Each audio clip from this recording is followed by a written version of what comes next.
निवडणुकीच्या नंतर आम्ही काल आमच्या स्टेट एक्झिक्युटिव्हाची मिटींग घेतली. सगळे आमचे प्रेझेंट आशिल्ल्याने आम्ही स्टेट एक्झिक्युटिव्हाची मिटींग घेवपाक, कारण गोंयच्या राजकीय परिस्थिती जी आतां वेगवेगळे उलट सुलट हे चर्चा चलता ताजेर आमकां चिंतन करपाचें आशिल्लें आनी गोंयचें बरें कशें करपाक, गोंयकारांचें बरें कशें करपाक आमी एक विरोधी पक्ष म्हणून कशें काम करतले हाचे बाबतींत आमी आढावो घेतलो. गोंयच्या टोटल राजकीय परिस्थितीचोय आढावो घेतलो आनी ह्या परिस्थितीक आमी कशें काम करपा जाय आनी गोंयकारांक फायद्याक ठरपाच्यो काही धोरणां आमी कशें राबयतले आनी फुडें व्हरतले हें पळोवपा साठी आमी हें करपाक आमी काल एक्झिक्युटीव मिटींग घेतली. सगळे एक्झिक्युटीव कमिटीचे मेंबर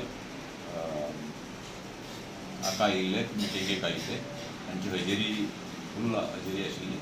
विजय सरदेसाय आमचे अध्यक्ष हाणें आमकां मार्गदर्शन केलें की आमकां फुडाराक कशें वाटचाल करपाक जाय आनी एक बऱ्या विरोधकाची भुमिका, प्रो गोंयकारवादी भुमिका आमी कशी निभावपाक जाय हाचे बाबतींत आमची